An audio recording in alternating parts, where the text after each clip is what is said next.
সালামু আলাইকুম। আমি সিলেট সিটি কর্পোরেশনের ৩৮ নম্বর ওয়ার্ড নাজিরের গাঁও। এটা সিটি কর্পোরেশনের অন্তর্গত, নতুন সিটিতে ঢুকছে। এই যে দেখেন আপনারা, এটা 12 ফিটের উপরে রোড আছে এই যে, আর এদিকে এই আর একটা রোড। আর এই যে আমার সামনে যে প্লটটা, এটা 1 ডিসিমেলের একটা প্লট, একজন প্রবাসী ভাইয়ের। এরা 1 ডিসিমেল জায়গা আছে। আমি একটু দেখাই আপনাদের। এই যে 2টা রাস্তা আছে, এই যে লিঙ্কটার সামনে, এইটা কি এই টোটাল প্লটটা।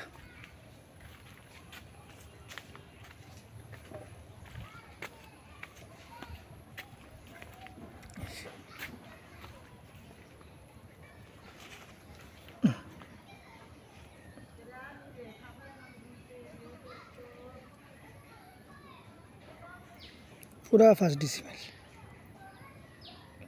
2টা রাস্তা আছে।